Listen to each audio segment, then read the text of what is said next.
Seperti yang kita pelajari, disleksia bermaksud kesukaran dalam berbahasa.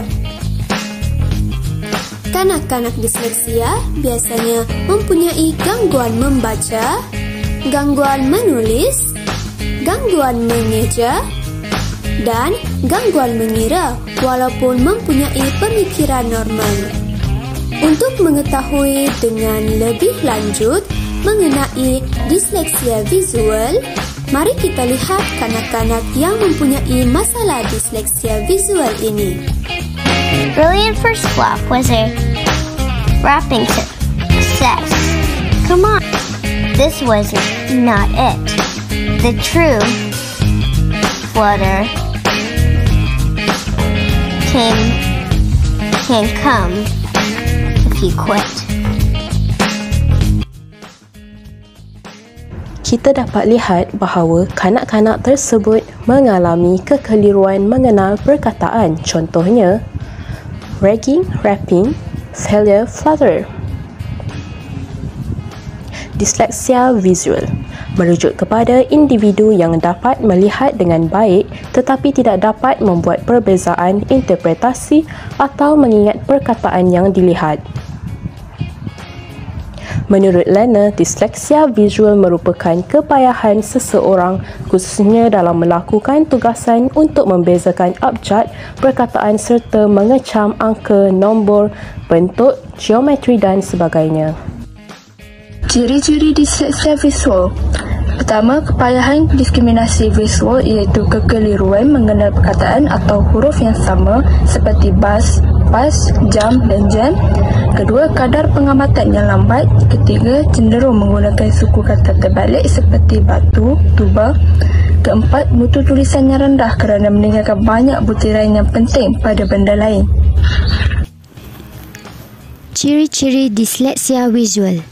Kelima, kesukaran membuat analisis dan sintaksis visual pada kerja melibatkan bahagian tertentu dengan keseluruhan objek.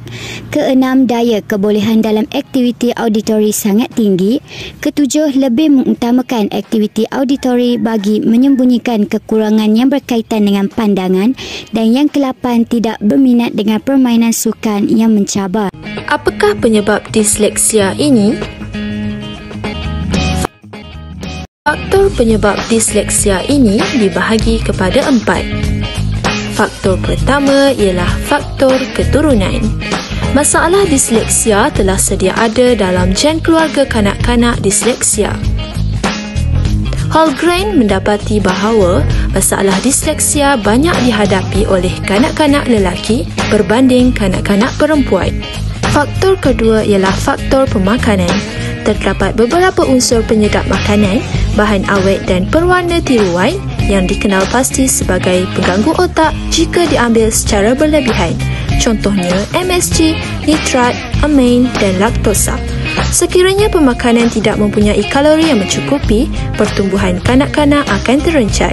Seterusnya adalah faktor bawaan. Dalam tempoh 5 tahun pertama selepas dilahirkan, kanak-kanak yang sering mengalami selsema dan jangkitan kuman pada bahagian tengkorak boleh mempengaruhi pendengaran dan perkembangannya sehingga boleh menyebabkan kecacatan. Hal ini menyebabkan berlakunya kesukaran mendengar dan melihat huruf.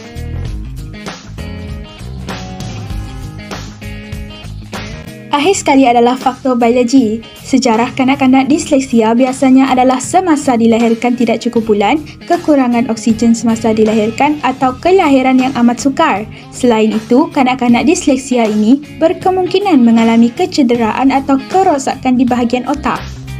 Secara kesimpulannya, disleksia ini merupakan suatu gangguan dalam diri kanak-kanak yang telah menerima pendidikan biasa tetapi tidak dapat memperolehi kemahiran bahasa, bacaan, menulis dan ejaan yang setaraf dengan intelek. Sekian, terima kasih.